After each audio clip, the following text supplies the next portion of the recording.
Amaranantsika kosa ny vaovao amin'ity ariva ity dia araky ny fanao ny isataona ny Midi Madagasikara dia mizara mari-pakasitrahana ho an'ireo mpanakanto mametraka an'ireo lazaina koa hoe olo malaza izay nofidin'ny mpividy ny gazety Midi Madagasikara tamin'ity androandroany ity no tanterahana ny fanolorana an'ireo fankasitrahana maro samihafa raha ho ary izany eto amin'ny MATV.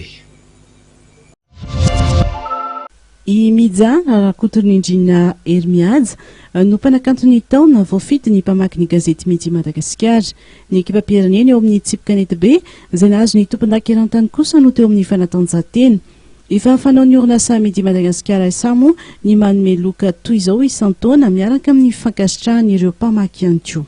Isan-taona zany Midi Madagasikara dia manao kilalao izy sportif de l'année, sisa ny artiste de l'année. Teo aloha zany misy olona tsotra fa ny anankiroa dia mpamaky gazety Midi Madagasikara no mifidy dia amin'izay fotoan'izay dia isatana koa misy fety izao dia tamin'ny fotoana ity mijano tao amin'ny artiste de l'année dia ny mazava ho azy zareo tao amin'ny tontolon'ny Tsipikanety B tompondakerantany nahazo ny loka voalohany ho an'ny artiste de l'année fa io koa zany fisaoranay amin'ny groupe Midi Madagasikara SA manokana ny mpamaky gazety hoe misaotranao nandray anjara satria efa tena hoe olona miasa akaiky isika raha tsisy mpamaky tsy mandeha ny gazety dia misaotra fandraisana anjara dia izay ihany koa mahatonga ny hoe fanomezana loka ihany koa an'ireo mpamaky ny gazety Midi Madagasikara. Raha ho an'ny Midza manokana dia somary nataitra azy ihany ny voafidy ny mpamaky ny gazety Midi Madagasikara izao. Mpanakanto tanora dia tanora tokoa moa ny tenany ary efa tafiditra tanteraka ao anatin'izay tontolo ny kanto izay ankehitriny.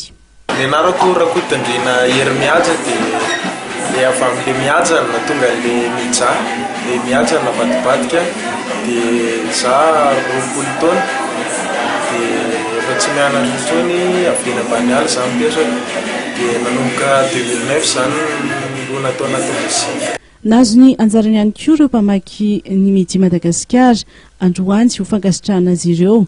Mampivoatra ny fanatanjahantena sy ny kanto malagasy hatrany ny gazety Midi Madagasikara amin'ny alalan'ny hetsika fanaony isan-taona sahala amin'izao.